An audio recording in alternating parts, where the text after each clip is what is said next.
Hello, all you patrons. Welcome again to another pre-show. Gather round, gather round. Indeed, indeed. And again, my congratulations on your impeccable choice of summer wear. It's like a summer afternoon in Dayton, Ohio in 1910. Amazing. Dayton, Ohio. Yeah, that's dead on, In Charles. 1910. In Today it 1910. wouldn't be. I'm Yeah, sorry? yeah, Dayton, Ohio in 1910. That was my thought exactly. Yeah, that's it's beautiful.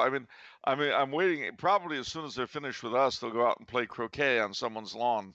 That'd be my guess from the look of it. Have you ever played croquet? I have What do you think? a lot of fun. I enjoyed it. Yeah. Okay. All right. So this will be the last pre-show before you're over here. That's right. Starting next week for the fabulous 6 weeks of deep summer, I shall be in the land of the home and the free of the brave. That feels derogatory to the United States. Okay, the free of the brave and the land of the home. Is That that better? no.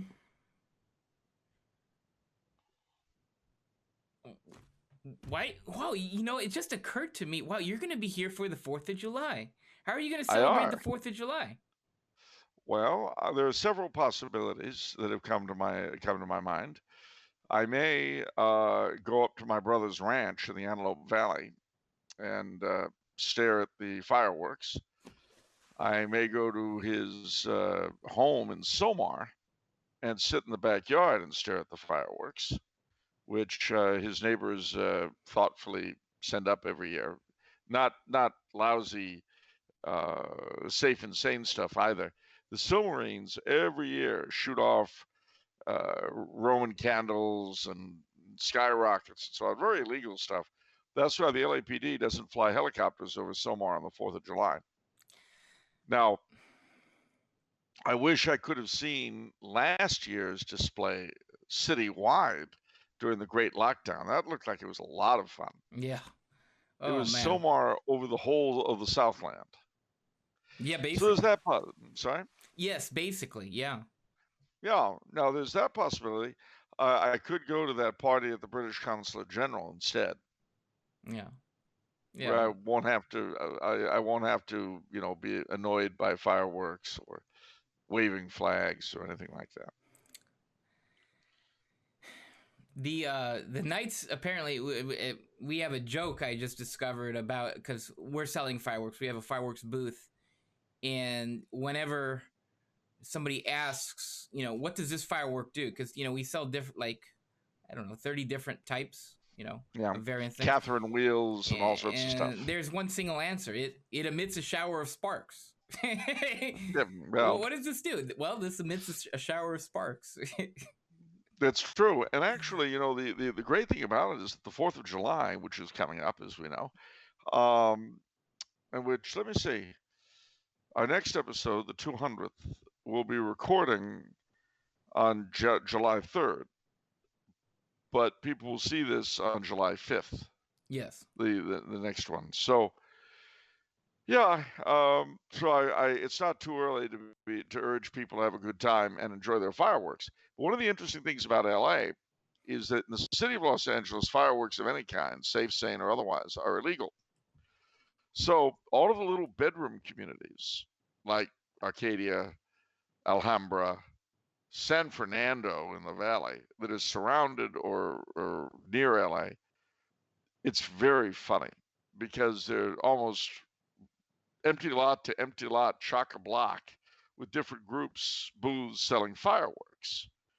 And you know that those fireworks are not simply intended for the good people of San Fernando, Alhambra, or Arcadia.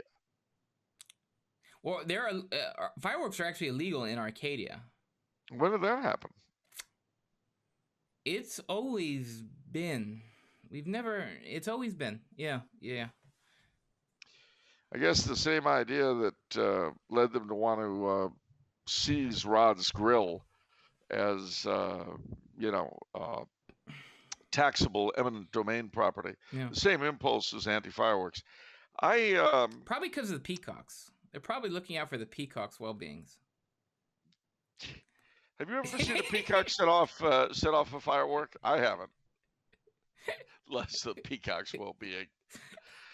See, ladies and gentlemen, one thing you may not be aware of is that the city of Arcadia has a lot of feral peacocks. This is not a joke. It sounds like we're making it up, but we're not. And we have a friend, Nicole, and when she had just come out from Indiana, and we're going back now like 15 years or something, a bunch of us had breakfast one Saturday morning in a Mexican restaurant. She went out first. I followed her, and she was confronted by this enormous peacock. And she had no idea that they had them. And there is it, and there's her, and she's staring at the thing. And she says, "Is that a peacock?" And I went, "Pardon me? That big bird, is that a peacock?" I said, "Nicole, where do you see the bird?"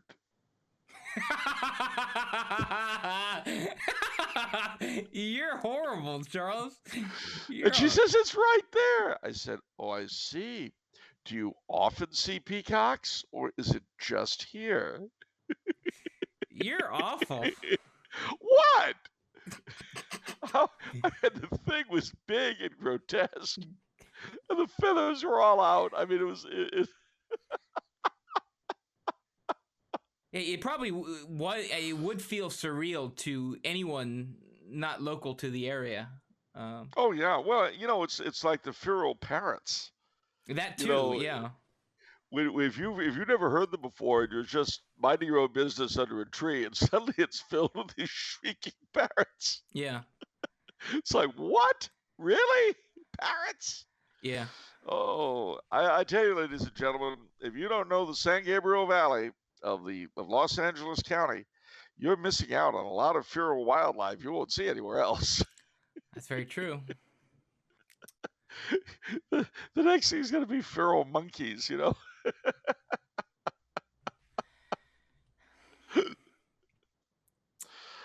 Anyway. Yeah.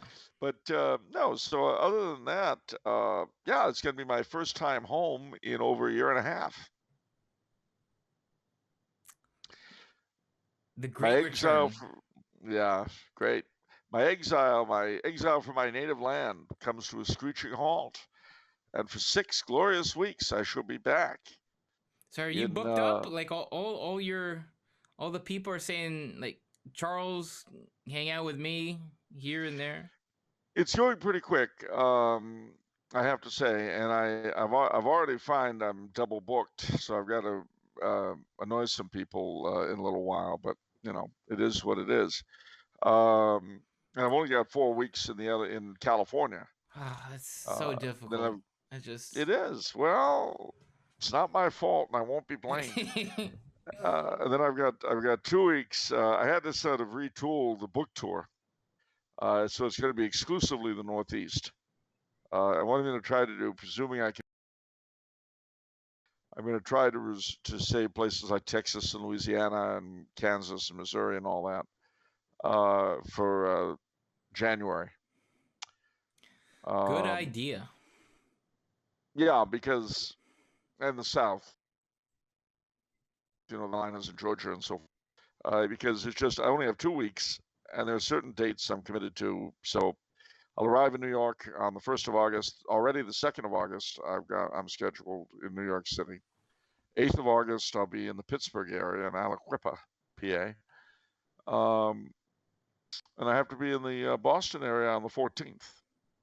So I'm thinking I'm going to overnight in beautiful Goshen, Connecticut on the 13th, on the night of 13 August. All right. Let us proceed with the questions, shall we? Yep. Let's move along, little doggies. First one is from Mr. Fugu. Ah, the man of the deathly fish taste. Have you ever eaten is that edible, Fugu? Oh, it's edible if it's prepared correctly. If it isn't, it's poisonous. Yeah, have you ever done that? No, I've never had it. Yeah. I've drunk the venom, of course, pure, Yeah. but I've never had the fish. Got it. All right. In the past, Charles has mentioned the idea that we are born in a time and place that is most conducive to the salvation of our souls. With that said, would one be able to assert that the British Empire's facilitating the spread of Protestantism across the world created situations that were the most conducive to the salvation of souls?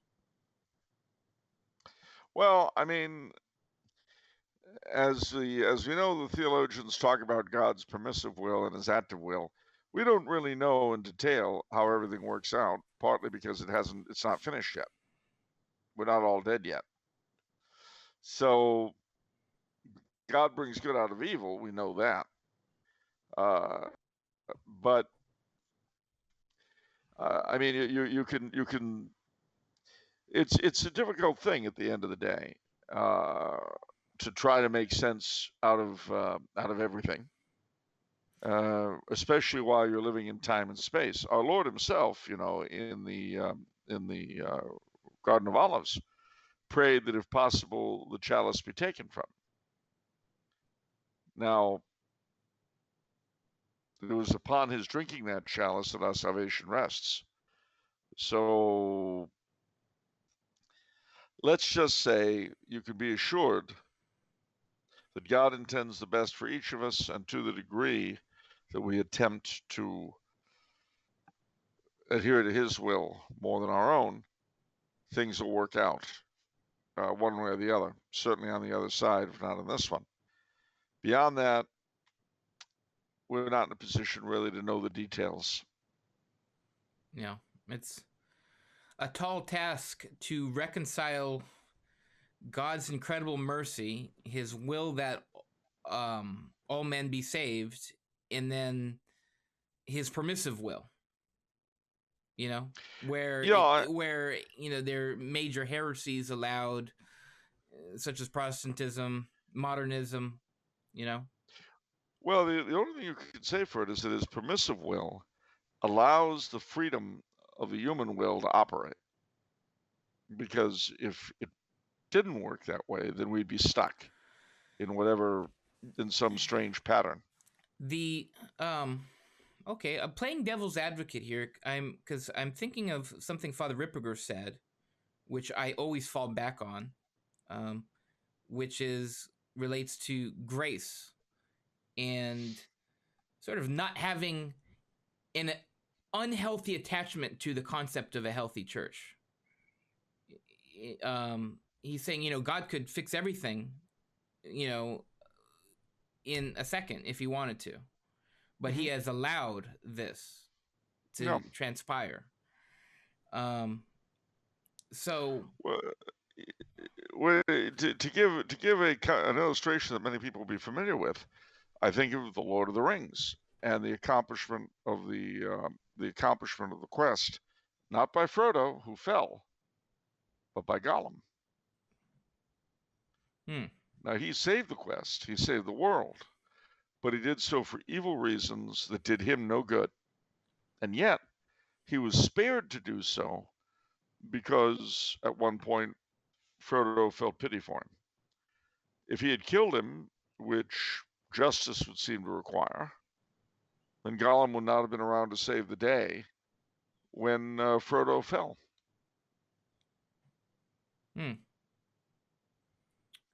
I mean, the reason why I like that so much is because it seems to be an accurate illustration of just how muddled, from our point of view, these things really are. Yeah. All right. Questions from Connor.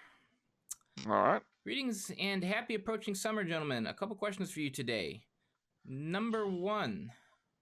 What determined the boundaries of the Holy Roman Empire? Phrased differently, why would some places be added to the Holy Roman Empire, such as Pomerania, but places like Prussia, Poland, Hungary, etc., were, even when owned by members of the empire or the emperor himself? That's a very good question, and the answer has to do with the specific histories of each of the territories involved. And the other thing you've got to bear in mind too is that any given Holy Roman Emperor uh, ruled different parts of his empire differently. In other words, uh, emperors from the House of Habsburg, from the House of Hohenstaufen, from the House of Luxembourg, to give three examples, there were different areas of the empire that they personally ruled as a result of inheriting them. So that had really did not have to do, except that it made them perhaps candidates for election. That was a separate office for being Holy Roman Emperor.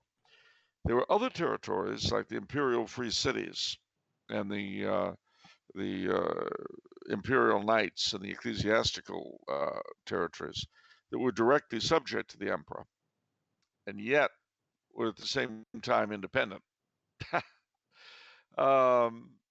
Then there were territories beyond the boundary of the empire, like France, Spain, Poland, not Czechia, which was part of the empire, but Hungary, the Scandinavian countries, Spain, England, Scotland, Ireland. All of these countries were considered as being part of the empire in its largest sense, which is why Henry VIII of England and Francis I of France could compete with Charles V, or Charles II of Spain as he was at the time, in the election of 1517. Because it was considered that all Christian kingdoms were part of the empire, although the emperor did not have the same control over them that he had over either his hereditary possessions or areas feudally subject to the empire. So it's a very, very complex thing. But as I say, in every case, you have to look at the specific history of the territory involved. There was not. You got to remember that we tend to think of things in terms of the modern state, where there's a one-size-fits-all kind of thing going. That was completely alien to the Middle Ages. Right. Connor says, my second question is a little more complicated to articulate, so forgive me if it sounds a little disjointed. I'm piecing my thoughts together as I go. It relates to a question asked a couple episodes ago concerning agnosticism and defending faith against jokes. Here goes the prelude. So I too have friends like this, but what I frequently encounter that frustrates me is the obstinate relativism and apathy. I think all religions are the same. There's no absolute truth, and everyone's favorite. As long as you're a good person, that's all that matters. Even when I try to do a little proselytizing, such as bringing up a relevant story of a saint, church history, miracles, or a potential sign from God, these friends will say something along the lines of, oh, well, there's probably a logical reason for it. Or, don't bring religion into this, and they shut it down quickly. Keep in mind, I'm not saying these things in obnoxious ways or at inappropriate times, but tastefully, and when applicable in conversation. You catch more flies with honey, after all. These friends are incredibly protective of their agnosticism, as it is the safe bet, as one friend described it, and always need to get the last word in to protect their reality. Should a debate occur, they will argue until I give up out of sheer exhaustion, but in their mind, they chalk it up as a win for them, and their argument logic boils down to them covering their ears going, la la la, I can't hear you. Such debates and arguments have become rarer and rarer because if I sense one is coming and know it won't make any difference, I avoid and redirect to something else to save the energy. Thus, my question isn't so much about tackling as when not to tackle. By this I mean, when is it okay, if ever, to throw in the towel, to throw one's hands up and concede to letting them be intransigent. Discussing religion with them honestly feels like talking to a brick wall, and working in public education for so long really made me a firm believer in the old phrase, you can lead a horse to water, but you can't make it drink. On one hand, it saves me the headache and frustration, but I also feel like also feel more than a little ashamed that saints were able to convert thousands, and I can't even get a couple. And we all have a duty to save souls from hell. As a follow-up, though it was not my main focus of this question, how can you effectively respond to comments like the one stated above? And is it even possible to deal with those types of people who will argue endlessly rather than risk being wrong. Thank you both, and God bless. Vincent, your mother was in my prayers. I'm glad everything went well. Oh, thank you, Connor. Well, I'll tell you, Connor, you actually already have figured out a big part of the problem. If people are dead set against listening to you, if they're emotionally invested in whatever drivel they're into, not a lot you can do about that. And our Lord spoke about this when he said, wipe the dust off your feet and move on. He couldn't get a hearing in Galilee, really. He said the men of Sodom would be better off than the men of Chorazin who refused to listen. So if you've got a brick wall, just shine it on. However, keep your ears open, especially if these are people you have to work with, and be sure to become agnostic toward anything they think is important. So, for instance, if they complain about declining standards in school, oh, well, whatever. It's not important, really. Become very agnostic to anything that's important to them. And if they complain to you, just say, well, you know how you feel about what's important to me. Why would you expect anything different from me?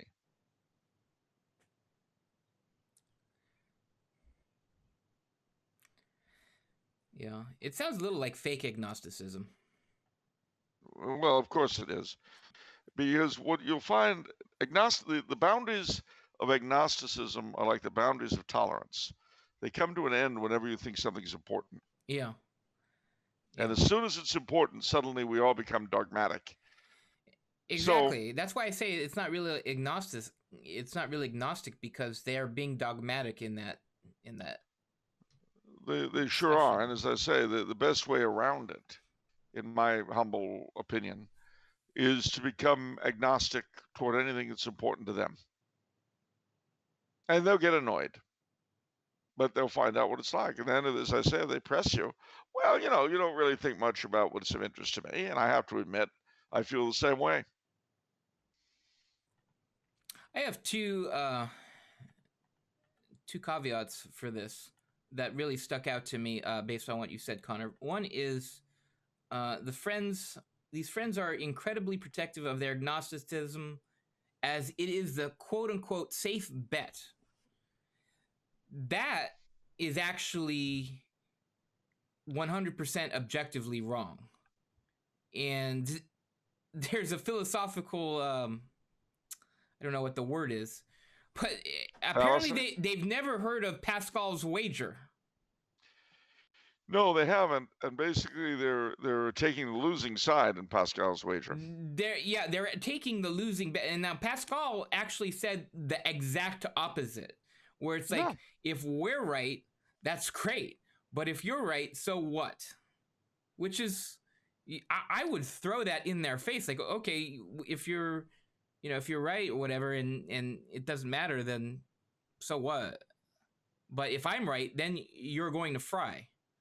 So maybe do a little bit more due diligence.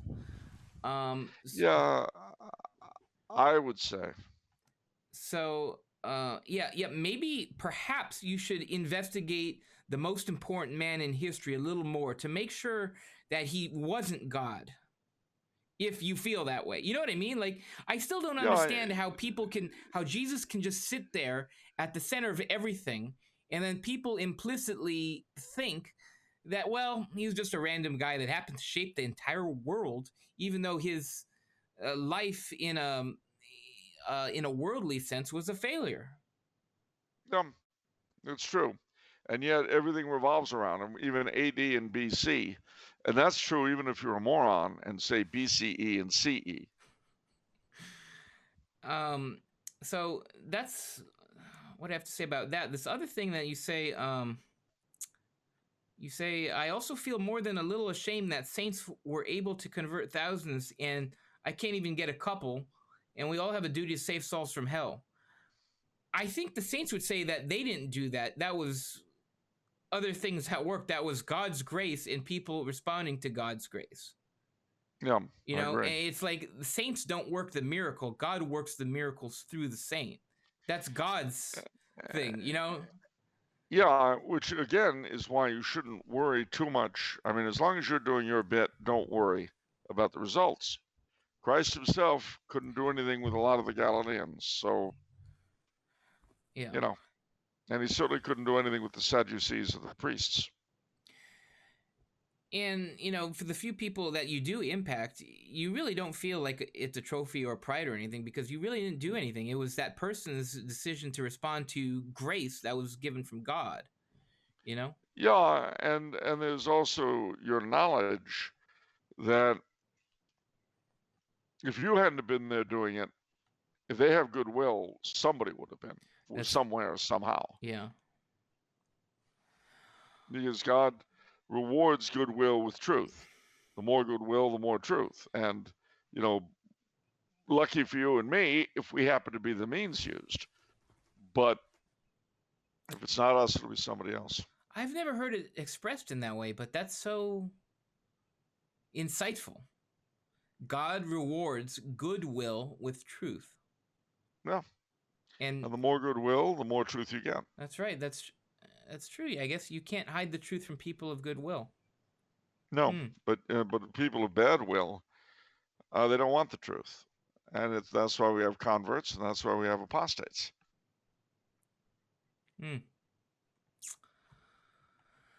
All right. Question from James. He says, "Dear Charles, speaking as a historian myself, it can be easy to place an emphasis on decisive battles as the turning points of history. But as a fun aside, what would you say was the most consequential decisive battle of the medieval era? Despite the many candidates like Hattin, Bouvines, Bouvines. and Agincourt, I would have to give it to the Battle of Las Navas de la Tolosa. Las Navas de las Tolosas. In which the centuries-long back and forth fighting of the Reconquista hung in the balance, and the Christian victory would all but guarantee the success of the Reconquista and the Catholic Spaniards discovering the New World beyond that, to the benefit of untold millions of souls." Okay. Well, I mean that's a very good argument. Last week or the week before, I was asked about the Battle of Tours, where Charles Martel defeated the Moors and threw them back over the Pyrenees. That too, I mean, there wouldn't have been a Western Europe, let alone a Reconquista, if they had won at that battle. Another possibility is the First Battle of Gallipoli, not in World War One, but in the 1300s, when the Ottoman Turks got their first foothold on the continent of Europe. Where's Gallipoli? Gallipoli is the little peninsula south of Constantinople. Ooh. Or Istanbul. Istanbul is Constantinople. Now it's Istanbul, not Constantinople. Why did Constantinople get the works? It's nobody's business but the Turks. Okay, so yeah, these are a lot of interesting new battles. I'm not a historian person, but I haven't heard a lot of these. Spanish battle. Hattin was the big destruction of the Kingdom of Jerusalem, really. I mean, it survived, sort of, kind of, but that was its beginning of the end. Bouvines was the battle in the 1200s between the Holy Roman Emperor Otto IV, I think, and the French Philip Augustus, the French king, which pointed the way to France, considering itself totally independent of the emperor. The Battle of Las Navas de las Tolosas was just what he said in Andalusia. It was the beginning of the real end for the Moors in Spain. So these were all important battles. Agincourt, of course, was the battle between Henry V and the French, which in the immediate ushered in the terrible situation which Joan of Arc had to pull France out of. But it also exacerbated the problems in England, which led to the War of the Roses. Okay. Let's see here. All right, question from Thomas. Hello, gentlemen. My question is both for Vincent and Charles. Where do you both draw the line on what media and entertainment to consume? I ask because I am unsure where the line is myself. It seems to me that there are two factors to take into account: the views or message of the artist and the content of the media itself. I believe it is possible to separate the artist from the art, but how much? Allow me to give two examples to explain. Charles frequently jokes about the Rocky Horror Picture Show. Upon looking at the IMDb Parents Guide for this movie, I cannot say it would be something I'd be okay with watching. I also know that there are things I think are okay to watch that other people would object to. Second example, I used to enjoy listening to the band Fleetwood Mac. However, upon reading that Stevie Nicks credited the band's success to her decision to get an abortion instead of ending her career to become a mother, I'd be lying if I said I didn't feel a bit uncomfortable listening to them now. What are both of your thoughts on this matter? Thank you, and be assured of my prayers and penances for your intentions. Random Well, factoid. Random factoid. Stevie Nicks went to Arcadia High School. wow. Yeah. You know, if you'd gotten to public school, you could have hung out with her if you were like 50 years older. I knew that was a factoid I got from my sister, because my sister was a huge Fleetwood Mac fan. Yeah. So is my brother. Yeah. You know, this is an extremely good question. Yeah. And as entertainment becomes in some ways more sophisticated and in other ways more disgusting, it's a hard question. I mean, amusing as I find Rocky Horror, I couldn't recommend it to anyone, especially to anyone who hadn't seen it before. A friend of mine recommended a series, an online series, which I saw it. I binge watched it. It was hysterically funny, horribly crude, but caught the milieu in which it comes from completely.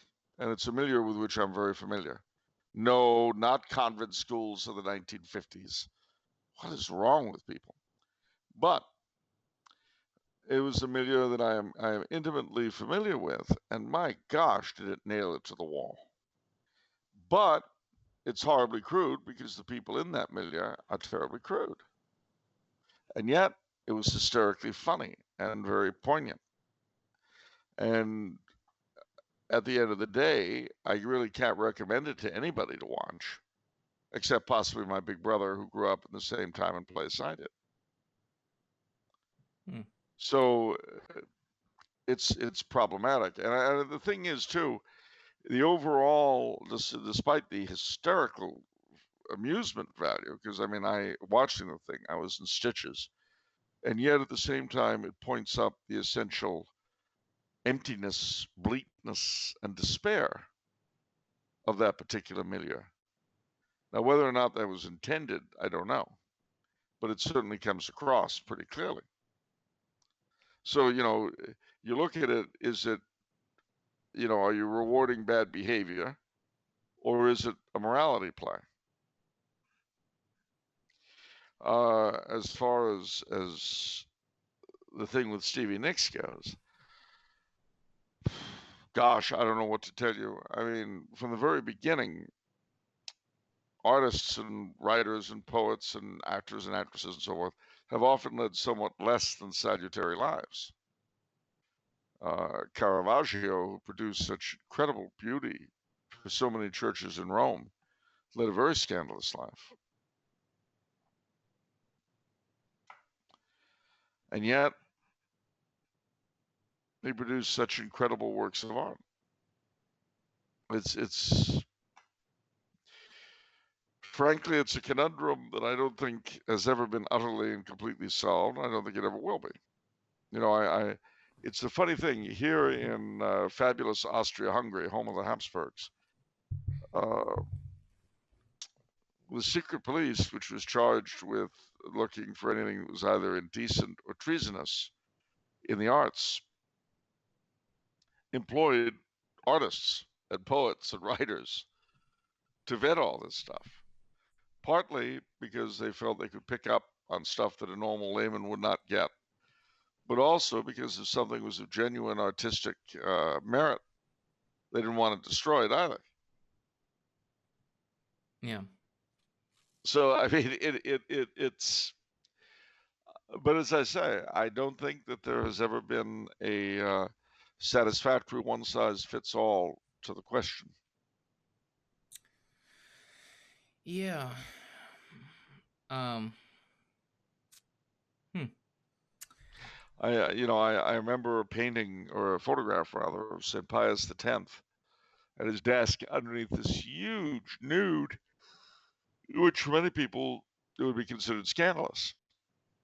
But this is Pope St. Pius X. So what am I supposed to trust? Presuming that I was offended by the painting, my own intuition or feelings, or that of St. Pius X. Yeah. I actually knew a priest who had a holy card made up of that picture purely for the purpose of shocking people. And then again, as my late father used to say, people who are easily scandalized generally enjoy it a whole lot. Yeah. It's difficult. Oh, it's terrible. Tell me more. Ooh, and then what happened? Sinful. And then? There is a whole crowd of that, and You think? if I tell you what, Charles, if I was more in this for the money, gosh, I would play those people like a fiddle. I would just dish it out. I would dish out all the scandal and get all the clicks and get all the money, but it's ultimately trash. I don't know. I think we should do a separate show, separate for this one, a separate podcast called Clickbait. Oh man, it's just I tell you, we'd be making money hand over fist. And then you heard what happened? it, that whole thing. It's just so frustrating. I don't know if you've said this on the show, but it's just an important thing, just in terms of I don't know, everyone attacking everybody and just scandal. Is you mentioned the fact that it's just so easy to destroy a Hmm. reputation. It's just so incredibly easy compared to build up. You know. Well, and also you feel self-righteous about it. I mean, I made the observation on Twitter, and I stick by it, that one of the signs of our fallen nature is the pleasure we take when individuals or groups live down to our worst suspicions of them and confirm our prejudices. And by the same token, the slight pain we feel when they don't. Mm. I mean, if Cardinal Mahoney turns around and does something Catholic,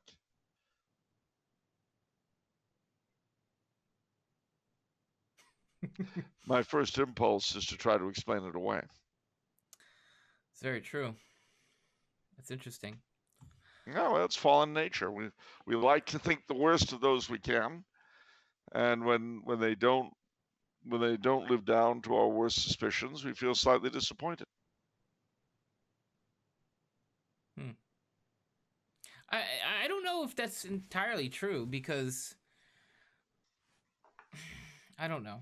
I personally really enjoyed when Pope Francis uh, clashed with Biden on the gay thing a little bit and apparently turned him down.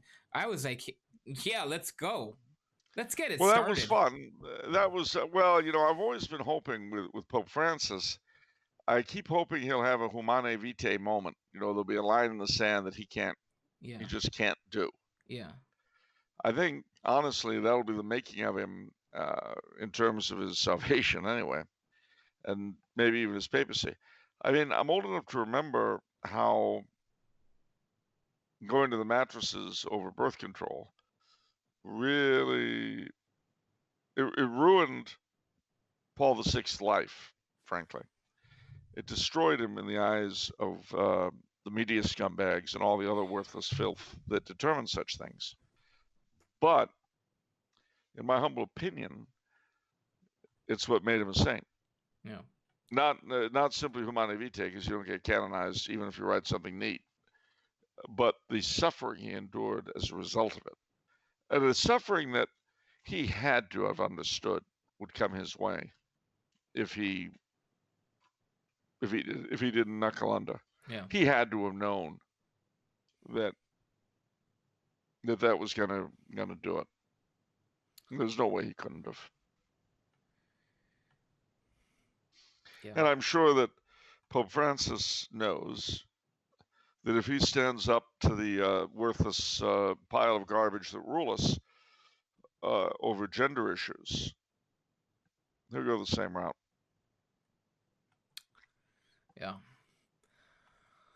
Well, let's keep on praying for him. No, that's all we can do. That morning offering, everyone. That morning offering, most important prayer of the day.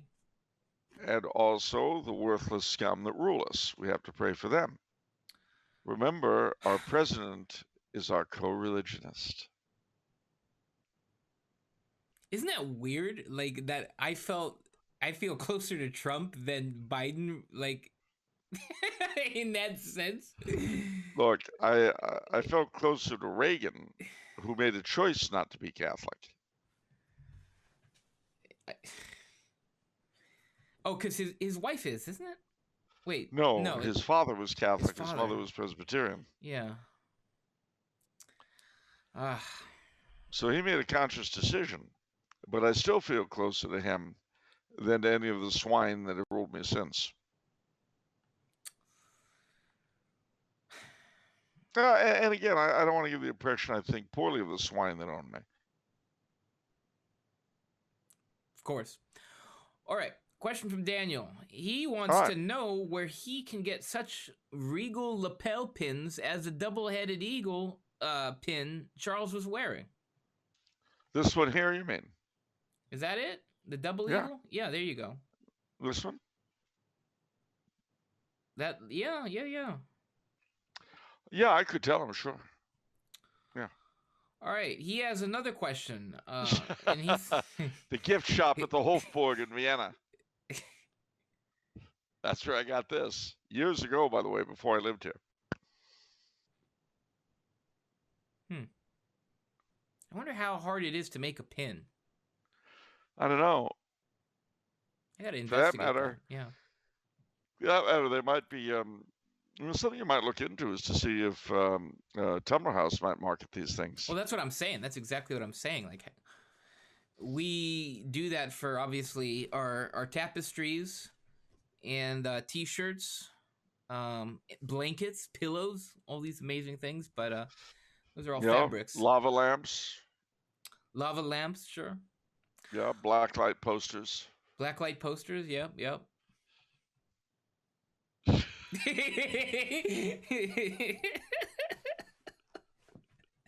I couldn't keep that going.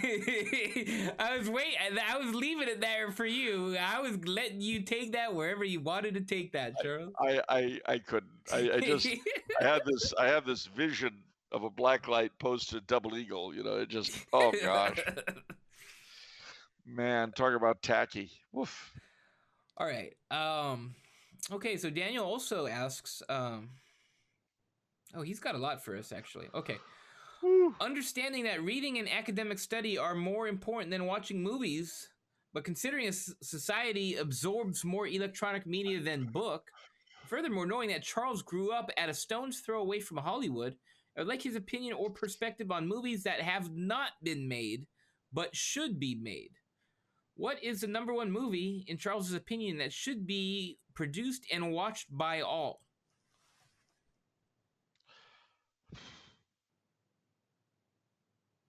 Kaiser Karl, Blessed Emperor Charles.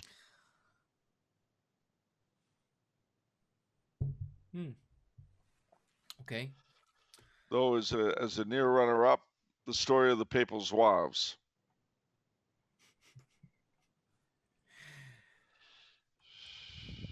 Okay, Star Spangled Crown would be a great film. I'm tempted. Like the wheels in my mind are saying turn this into a book plug, but I'm gonna restrain myself. As hard as that is. All right. So Daniel goes on to say, now I would like to ask Charles the same question, but narrow down to subcategories. Consider this a lightning round of questions. Rules. You cannot give the same answer twice, and preferably you would choose something not already made. No remakes for remake's sake. But if there's a subject that doesn't get enough attention, or if anything out there is so lousy it needs a remake to draw proper attention to it, that would be an acceptable answer. Again, assuming the movie would be successful and everyone would watch it, what movie would Charles say absolutely must be made and watched by all? Movie about... All right, here we go. Right. Any part or story in the Bible, not the Passion of the Christ. Ooh. The Nativity. I know the Christmas story has been done over and over, but it's kind of hokey.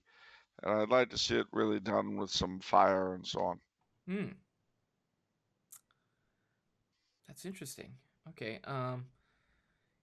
Any part, character, or story in J.R.R. Tolkien's Middle-earth not included in the existing movies. The Fall of Numenor.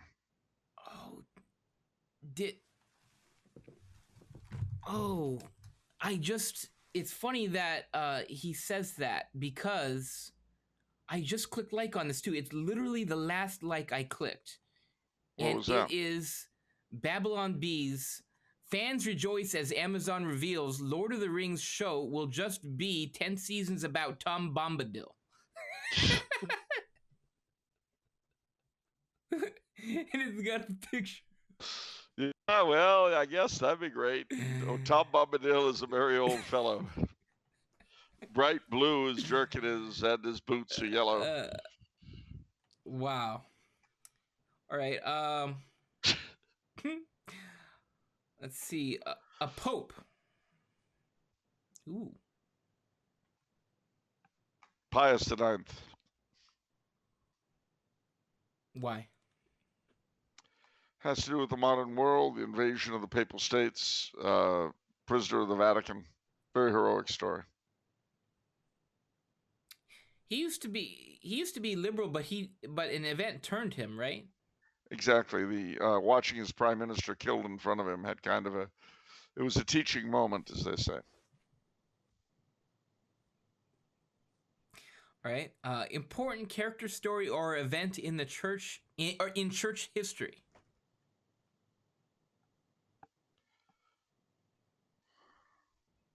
I would actually say, even though it's been done a million times, the Crusades. Yeah, definitely. All right. Any monarch. Not Blessed Charles again.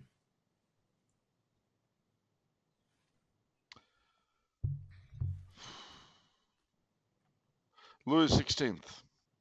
Ooh. Any historical event in any country that the rest of the world should know. Wow. It's a big net. That's a huge net. Ah, God help us all. Surely there are lots to choose from. There are. That's the problem. There's no shortage. Bro.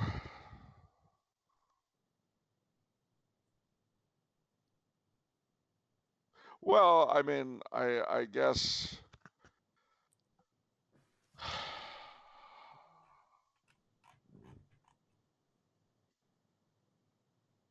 the Russian Civil War. Aren't there already? There's Dr. Zhivago. Yeah. There are a few things like that, but there's nothing specifically, and there's Reds. But my idea of a film would be Whites, the story of the resistance to the revolution. Nice. Okay. You actually had told me privately that you'd want to write a book on that too. Like that's. I'd love to. Yeah. Okay. Any great work of literature?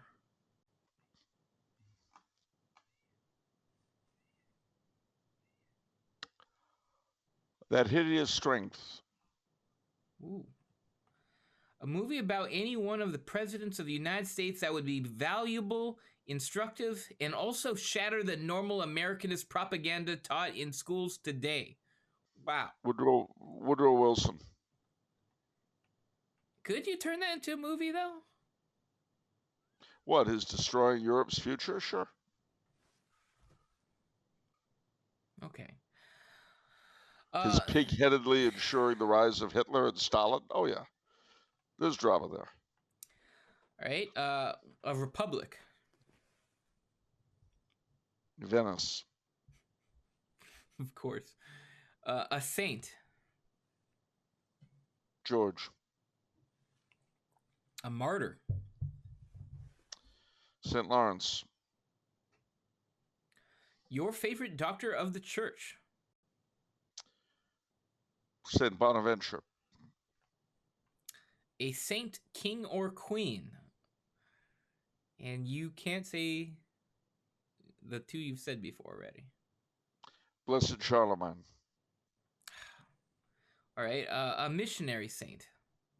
St. Junipero Serra. A nation in history that no longer exists. The Byzantine Empire. Wow. As you say some of these, it's like they're such good picks that I ask myself, why hasn't this happened yet? Like, this is a great to-do list for any aspiring directors, money men. This is an amazing list here. Okay. Or graphic novelists. Or graphic novelists. All right. A war movie. So what war, I guess?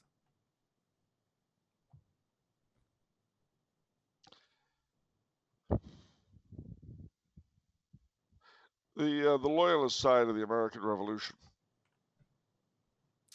Your favorite folklore story? Oh man. Well,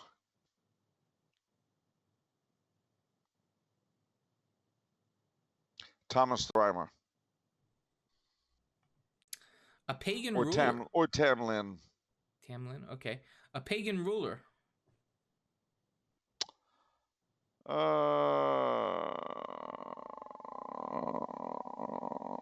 Pagan ruler who's not been done. Well, Joe Biden perhaps, but let me see. Marcus Aurelius? I don't know. Diocletian. Isn't that major Christian yeah, okay, that's a major Christian persecution Major one, right? Christian persecution, major transformation of the imperial office. A lot of personal drama with him. Yeah. Your favorite story about the 13th floor? Oh, that's obvious. I think it would probably be the time that I went up there. It was in September, like the 6th of September, and I went up there and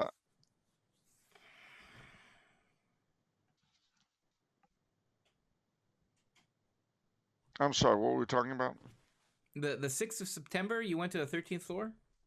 Oh, sure. I went up to it was 6th of September. I went up to the 13th floor. I didn't intend to. The doors opened and I'm sorry, what were we talking about again? We were done with the lightning round. Yeah. All right. What was the last question in the lightning round? Your favorite story about the 13th floor? Oh, that's easy enough.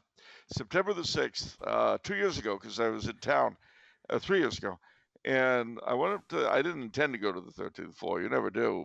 But I go up, the thing stopped, the elevator stopped. The door opens, and then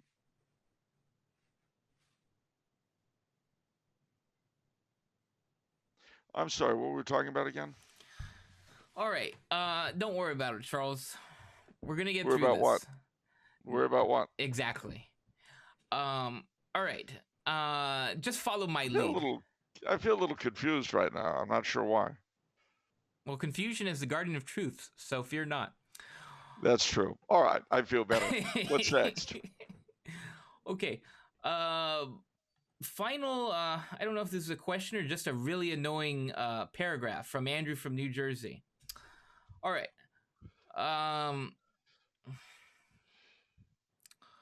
All right. Okay, he says, okay, I didn't think I would be doing this, but as one of probably only a handful of listeners who have been to that bastion of distributism known as the Paramus Mall, I feel obligated to chime in.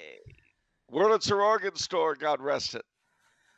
So am I pro or con Paramus Mall? The answer is not so easy. First, a clarification is needed. I'm assuming by Paramus Mall, Charles means the Paramus Park Mall. That is correct. It is important for context because Paramus is home to no less than 3 major shopping malls. The other 2 being Garden State Plaza and the Bergen Town Center. Of these 3, the Paramus Park Mall is my favorite. I'm sure Charles could talk at length and far more articulately than I could about the scourge that shopping malls really are and how they destroy small businesses and local communities. All across the country. With that said, however, the Paramus Park Mall does have a more down-to-earth feel to it. It is far smaller. And you got to bear in mind that the immediate area around had already been sort of pre-devastated by the Union Carbide factory. It is far smaller than the other malls and has a great deal of greenery indoors and a lovely fountain in the center. Of the 3, it feels the least like a shopping mall. It also appears to be the mall hardest hit by COVID, as many stores have closed, including my favorite, a 365-day Christmas store where you could buy ornaments, decorations, houses for your Christmas village, and more all year round. They still have this... That's closed? That's closed, I guess, yeah. I'm sorry, Charles. I must continue. They still have the Stu Leonard's, though, the LL Bean, and a Chick-fil-A in the food court. One must also keep in mind its location near the infamous Route 17, where you will also find Garden State Plaza just down the road. If you were to somehow drop Chesterton and Belloc on Route 17, they would literally think they were in hell. Route 17 is a caricature of capitalist dystopia and consumerism. Chain store after chain store, fast food restaurant after fast food restaurant, gas station after gas station, on and on for miles. Even the infamous Bada Bing strip club from The Sopranos is located on Route 17. Not kidding. With this understood, the Paramus Park Mall is set back from 17 in such a way that it doesn't seem as in your face as the rest. So after this reflection, I would answer Charles's query by saying that I am pro Paramus Mall, insofar as it is the best number of a bad options. I don't know if Charles actually asked you that. I think you just asked yourself that in this diatribe. I say, firstly, the 2 other places you mentioned, the Bergen Town Center and the Garden City Strip Mall, the Garden State Mall, rather. If you're in that part of Jersey, ladies and gentlemen, accept no substitutes. The Paramus Park Mall. It may not be what it was. It may not be what it'll become. But going to shop there is an investment in the future of New Jersey. All right, so yeah, he says Paramus Mall is the best of a number of bad options. Not that that's a bad thing. I don't judge. Being from New Jersey, I'm incapable of judgment. Well, that's for sure. I know that Charles has said this in regards to California, but as I said to our mutual friend Dan Devine recently, quote, New Jersey is the California of the Northeast, end quote. All the best, Andrew from New Jersey. New Jersey is the California of the Northeast. That's what he says. That's just straight up ignorant. What? You can't say that about a patron. Andrew from New Jersey, you need to get your mind right. The poison from the Union Carbide plant has seeped into your brain. It is you're getting early onset dementia. Okay? Jeez. You're in a bad way right now, okay? So I recommend a healthy diet and lots of exercise. Really try to keep yourself healthy, okay? Because it's a struggle. I know every day is a struggle for you. But anyhow, I don't believe I'm hearing this lashing out at a loyal patron. Yeah, New Jersey is the California of the Northeast. That's it. That's completely ignoring any of the outdoor features. I'm an outdoorsy person. Yeah. Jersey is filled with outdoors. Yeah, Yosemite. The Pine Barrens. Okay, let's play a game. I'll name a California park. You name a New Jersey park. Ready? Go. Yosemite. Pine Barrens. Joshua Tree. Cape May. Los Angeles National Park. Mars Plains Park. John Muir Wilderness. The Pine Barrens. Did you? Death Valley. The Ramapo Mountains. What the hell? There are mountains in New Jersey. The Ramapo Mountains? Yes. I feel like I need to fact check you on this. You don't need to fact check me on nothing. Ramapo Mountains. Little did I know there are that looks like it's in New York State, Charles. It straddles the border. Oh, what a delight. That's okay. Northeastern New Jersey and southeastern New York. See? Harriman State Park. There. Yeah, okay. I'm sure the things that you mentioned are completely rivaling the things that I'm mentioning. Let me tell you something. The Ramapos, everyone knows the Ramapo Mountains rival the High Sierras. You know, make no mistake, there are crazy people in California, but there's also a lot of beautiful things in California. Yeah, how about the missions, buddy? Yeah, where are the missions in New Jersey? They're in the northeastern part of the state, old colonial churches. And as an answer to Big Sur, the area around Barnegat, Tom's River. Yeah.